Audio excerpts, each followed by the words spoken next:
Hey guys, welcome to my October 14th DVD update. It's been about 3 weeks from my last update. I'm going to show you all the DVDs and Blu-rays I've gotten over the last 3 weeks. The first DVD I got is A Deadly Little Christmas, film from producer David Sterling.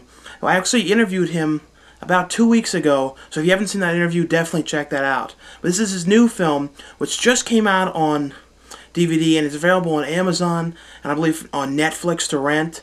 So if you want to rent that, you can through Netflix.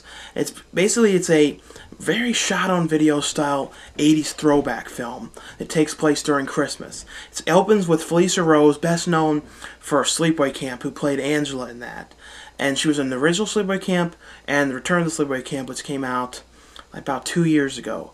It starts off with her and her kids on Christmas, and the two kids are like opening their gifts. The three kids are opening their gifts, and the one kid, the brother, is like having a conniption fit because the sister ends up getting this gift that he wants. So he's like, "Oh, I want it, give it to me," and he's going crazy about it. And then it cuts to later. The father ends up getting killed, and they think it's the kid, so the kid ends up being put in the nut house. So then it takes place like 15 years later, and the kid, it cuts to Felissa Rose's character in the nut house talking to the son about Christmas and everything. It's like, "Sorry you're in here," and all this. And then all of a sudden, everyone starts getting killed off in this thing again. Like, starts dying off, and people are dying all around them. At the same time, the two daughters are putting on this play. One thing I loved about this, though, was the killer, the knife that he uses. And I think it was done like this on purpose to be funny. It's like one of those retractable knives you would get like at the dollar store that goes like, and that's the knife that's used in this. And I love that. But this is definitely something to pick up. If you love shot-on-video, like video violence style films, this is definitely a must-see. The next one I got is Albino Farm. And I actually know two people in this film. Jason Barnett, who did the creature makeup effects, and Bianca Barnett, who plays the character Pig Biatch in this.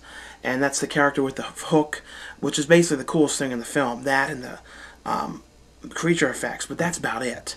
This film, though, basically it's about the group of these kids they want to write a book about like landmarks. So it's like them trying to put together this landmark, very much like House of a Thousand Corpses. The thing with this movie was it takes aspects of every single horror movie in the last like 15, 20 years that you've seen everything in this. I mean, it's nothing new. Basically, it's about these kids, like I said, doing this, and they ends up hearing about this. When they're in this one town, they end up hearing about this legend of this albino farm with these killer mutant things, about people who got killed off in there. And the one guy from the Howard Stern show does like the crank calls was in this. And I know Chris Jericho, who's from like the WWE, was in this. He was alright in this. I don't know, it's like them getting killed off by this, and it takes forever to get anything going in this movie. It's just them traipsing around, a bunch of weird people. And then it finally gets to the albino farm with the creatures, and it's shot so dark you can't see hardly anything. It doesn't show enough of the creatures. It doesn't show, there's hardly any aspects of them with anything. It's just like, I don't know, everything in this was done, so much was done poorly with the filmmaking aspect of this thing. Like, there were scenes in these tunnels, which were very cool. I mean, these caves, and it was so dark you couldn't see anything. It was lit by like a flare, and like that was it. And I mean, if they would have just shot it like with a blue effect or something, you just couldn't see anything. It was just like these things traipsing around with nothing could be seen. I don't know, everything about this. And then there was a sequence at one point in the film when it shows a whole bunch of people in a church. And, you know, Jason did these great makeups, and then they did these like digital ones. So they took regular people and like in the computer programs and stretched their mouths like, and they stretch their eyes like, they did these stupid computer effects to like stretch their mouths. They're like the free effects, and I'm not kidding. They come with the Mac in like the photo booth. Those stretch things. I'm not kidding. That's what they did. Shame on you. And the next one I got is Scare Tactics, which is the uncensored Too Hot for TV edition. Which I remember this show when it came on about 2002 or 2003 with Shannon Doherty, however you say her name, who was from The Crown, whatever that show was. I never watched it once. And 90210 was the other one. That was the main one. And she was in Mallrats. And her version, I guess something happened. She was like fired or something. And then she got replaced by Tracy Morgan like after the show was off the air for a few years, then it was brought back with Tracy Morgan, who I think is funnier, and he has like these really ridiculous lines. But if you haven't seen this show, it's a Sci-Fi Channel show. I think it's still on the Sci-Fi now. It might be on FX now. I don't know. I've never actually seen it on TV in this series version of it on TV though. But it's basically friends setting up their friends and like scaring them sheetless. So it's like, you know, setting the one kid up and then he goes into like an RV and you see like a Bigfoot, or it's like, you know, all these things just to scare the shit out of people. I liked it. I watched the whole DVD set in one night. The next one I got, I was very surprised to see this can't come out. I didn't truthfully know anyone even remembered this. I mean, there are very few people, more people remember the live action movie of this, but the show, I mean, this thing was out of print on VHS for years. You couldn't buy the tapes. It was never aired back on TV. And I don't even know if it really aired on TV. I remember watching the VHS tapes I rented at Blockbuster. But it's My Pet Monster, the complete series. And it's basically about this kid with this monster. If you take the chains off, becomes crazy and eats garbage and all this crazy shit. And then this big monster that's after him. The show was, I mean, I had to just get this because this was something I watched as a kid. It's not anything amazing or anything. It's got cool music and everything, but I like the live action movie better. But you know what? This is something I loved as a kid. I just had to get it. The next one I got, and I keep thinking the cover's dirty because they made it look like that. I actually found this a week early, but it actually came out yesterday. It's Jackass: The Lost Tapes, and it's basically when they put out the Jackass box set. I know people are going to say, "Oh well, they put everything out." The Jackass box set left off like an hour and a half or an hour and 45 minutes of stuff that they didn't include. I guess because it was, I think, too out there and like, I don't know, it was just stuff that they couldn't use for some weird reason. And this is basically everything that they cut out of the set. You may think it's going to be like crap since it was the cut stuff. It's actually some of the best stuff. And a lot of it is uncensored, surprisingly, because like the other DVD wasn't. There's a lot of stuff in this. At least 30% or 40% that's uncensored, and some of the stuff I don't think ever aired. It's definitely, if you like the Jackass show, definitely a must-see. The next one I got, and I think I have a lot of these, but it was $5. Walmart, if you don't know, has got now like switched all their DVDs out, like all the old ones, and put all new ones in for like the old back stock of things. And now they have a whole bunch of new $5 movies and a whole bunch of new stuff. And they have the Cult Classics 12 movie set, which just came out. It's like all these Grindhouse things. And I know I have some of these, but not all of them. The next one I just got was Drag Me to Hell, the director's cut. Well, not director's cut, the unrated cut. What's weird, though, is Sam Raimi at all these, Comic-Con and everything said, oh yeah, the version, the PG-13 version is the real version. There was nothing changed or cut. But what's just funny is then there's this uncut version. So something was cut to keep it from, you know, getting an R rating.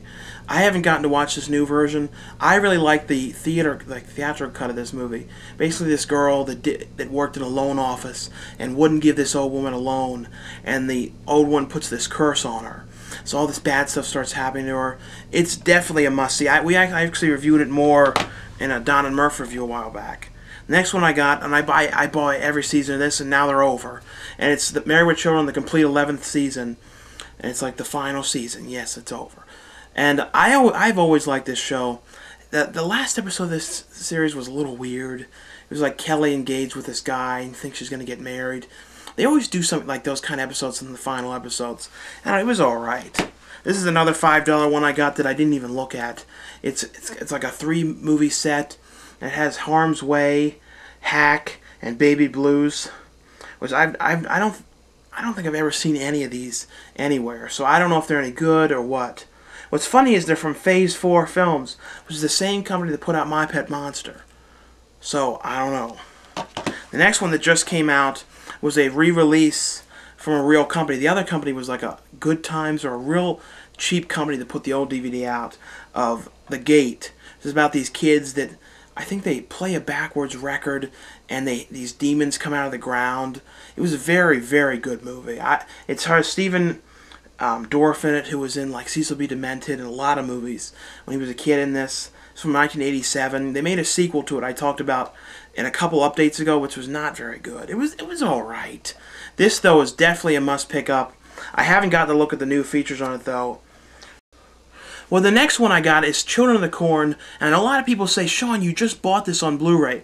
No, this is the Children of the Corn TV remake. Yes, I know a lot of people probably don't even know this exists.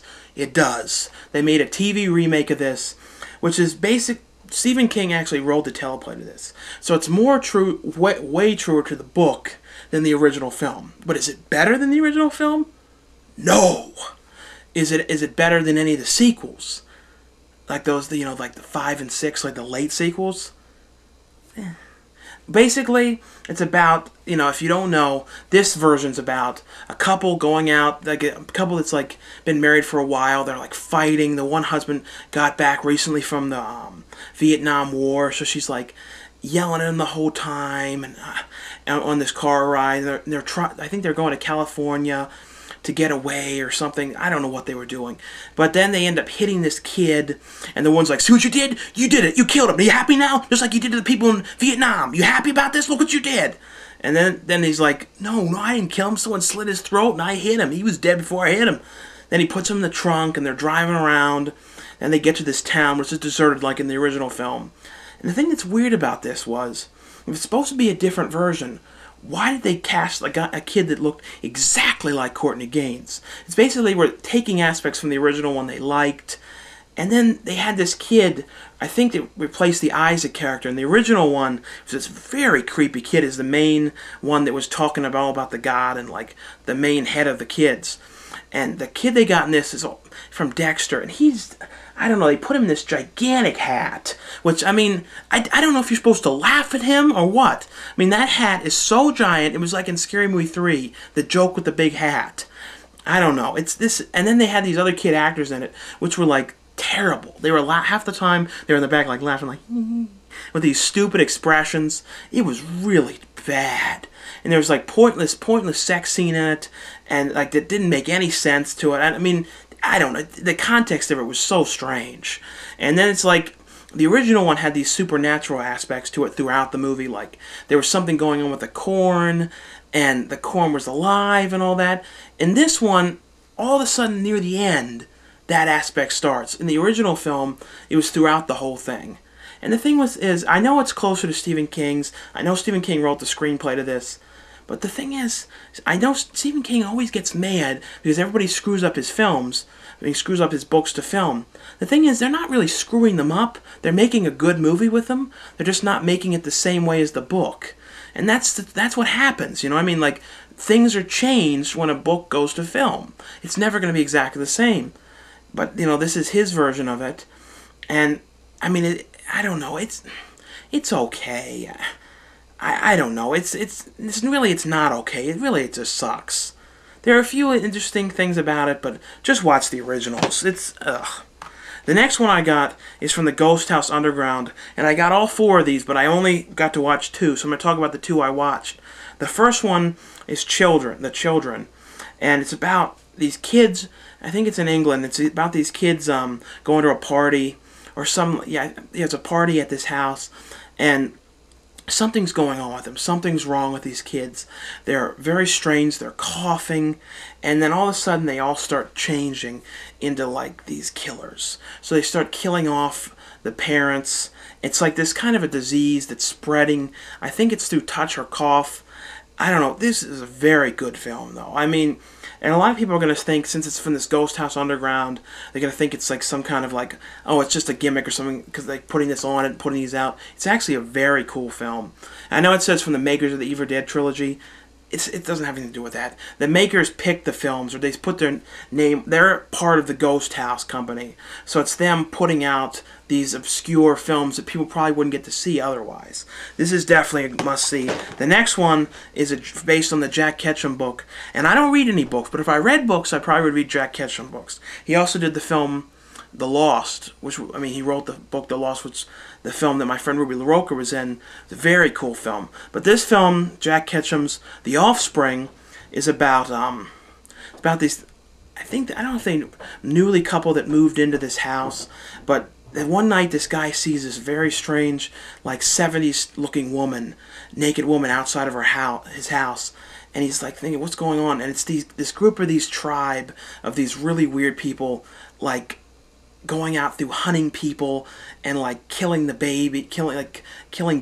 It's very strange, but very creepy. Very much like Hills Have Eyes, but very 70s. This is a film that now I haven't seen a film that was this 70s in years. It's very 70s. You feel like you watch a film that was made in the 70s. It has all those aspects of it. I know a lot of people don't like this thing, but I really would give this a chance. I know some of the acting, like with the one actress, which everyone's saying online, wasn't very good. I'm not going to name it, but she wasn't the greatest. She kind of, I don't know. But there was a lot of very cool aspects of this film. The director did a very good job, and it's very creepy, very twisted, and the one actor who's like this retired cop, was amazing. The next one I got, a lot of people were telling me this was coming out, and I'm a little disappointed with a few things they did with this. First of all, with the cover for Home Alone 2, it's Home Alone 2, they screwed it up. Like, see, like they switched them. It's Harry and Marv, and see how they put them like this? They put them all out of order. The DVD menu's right, but I don't know, they screwed this cover up. They're really badly photoshopped to the side, and they're real small.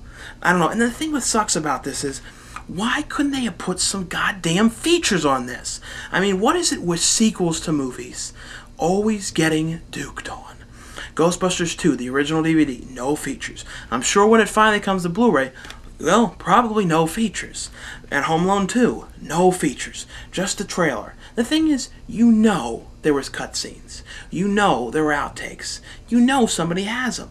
I don't know why movies like this are always getting duped on. This was a great film that deserved features. You know what I mean? It sort of ticks me off. The next one I got is Sick Girl, which I got this while I was at the Horrifying convention.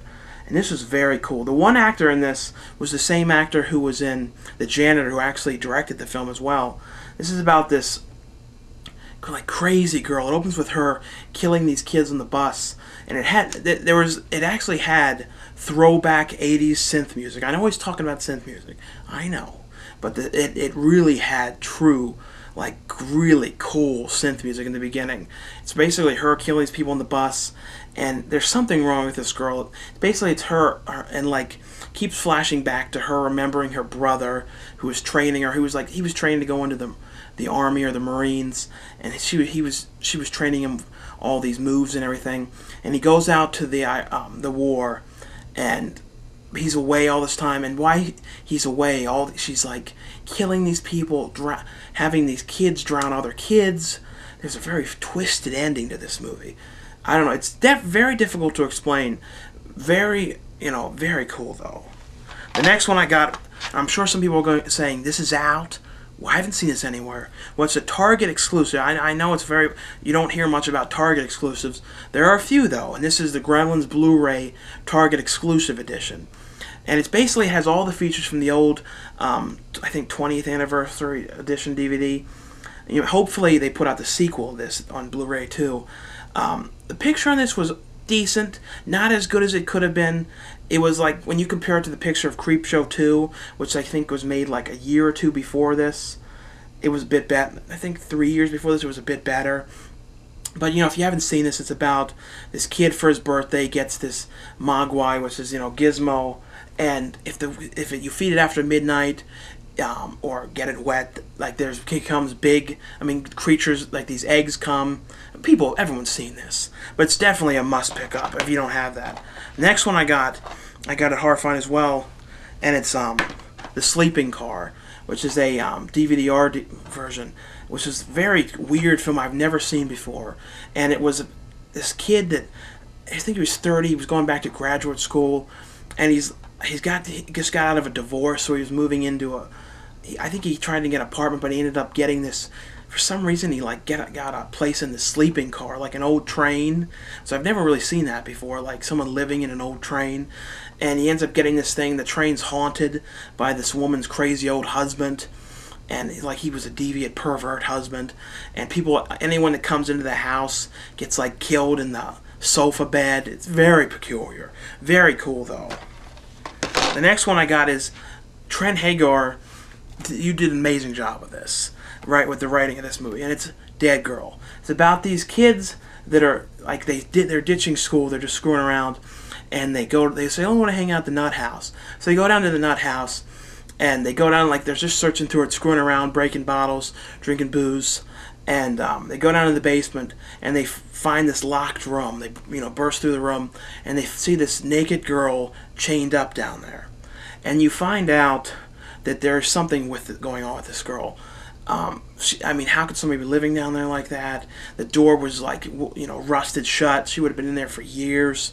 You find out basically she's dead, and you can't kill her. So basically, then these friends are bringing all their friends down there and having sex with her. It's a very, very twisted film, but very cool and really weird, and very depressing at the same time.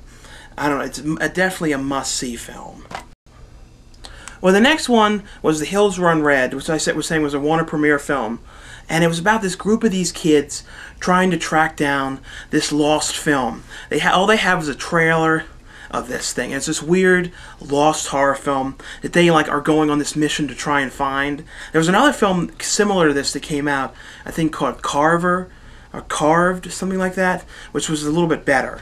These kids, though, the makeup's good in this, though. They go out... They're trying to find this film. They end up tracking down the director's daughter, and she's at the strip club. Then they're going out in the woods, and of course, one by one, they start getting attacked in the woods. The one character in this, the father, who's the director of this, is played by William Sadler. That was about the only cool thing in this movie. The effects in this, the makeup was good. This movie, though... I don't know. It was an alright horror film. Nothing as special as people are making it out to be. Very much like a, wrong turn kind of thing. I don't know. It was just plain alright. The next one I got is The Wizard of Oz, the Blu-ray. And I know they have a big set of this for $70 or something. I didn't want to get that. I got this at Walmart for $16 or something. It's the Walmart single disc edition. I know there's a 3-disc set, I think. The one that has another disc, which is a documentary and a few other things.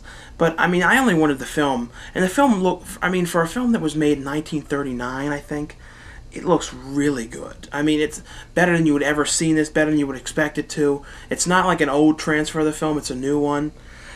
Definitely a must pick up if you like The Wizard of Oz. The next one I got is only available on Amazon. It's like a burn on demand, and it's the David Facchino and Cora Nemec show, Starving, which was for Crackle.com. It was a web show, and they actually just put this on DVD. And this is a very cool show. I really like this thing. Hopefully they come back and do another series of this online. I don't know. It's basically both those characters spoofing themselves. So David Facchino's really down on his luck and has no money. And he's trying to do all these things to get his career going again, like doing a Married with Children reunion. So actually all the cast of Married with Children, the main family, comes back in this. I don't know. This was very funny, very dirty show. But I liked it. And the next one I got at Walmart. It was only $5. Another one at $5. This one just came out. It's the new version of it, and it's Happy Birthday to Me. Now this came out a few years ago, I think from Columbia TriStar DVD, and the music in it was all changed. Now I remember I bought the DVD, and that same night I wanted to look and see reviews of it before I watched it. It was don't watch. All the music was changed. And I compared the old DVD with the new one. It had this jazzy thing and this real different opening music. But the real correct music, which this new one has, is done by the same guy who did the music in Motel Hell. And it's very strange, but I'm not sure, but I think it's the same music. And it may have a slight difference to it, but it was very similar. Nothing wrong with that. It was great music. But I knew right away, when I was watching this, I knew right away it was the Motel Hell composer. And there's also another composer that did some of the incidental music, but the main theme he did. And this is basically this girl, all these kids in this group is like a group of 6 kids. All these friends are getting killed off in these weird, inventive ways. And there's a twist in this movie which is very confusing. I couldn't quite understand it, though. The last one, a friend of mine's film that just came out, and I'm going to put the link to where you can get this, and it's called Massacre Kill. And like I said, I'll put the link for this out. But it's basically a zombie film about these this guy whose like plane goes down and he's being hunted by these zombies. There's this really like a cool effect with this zombie thing. Very difficult to explain though. I watched this like over a month ago and didn't get to talk about it before. But you can download this on his site. Like I said, the link's on the side of the video. But anyway though, thanks again for watching and for subscribing. And I'll see you in about 3 weeks, maybe 2 though. We'll see.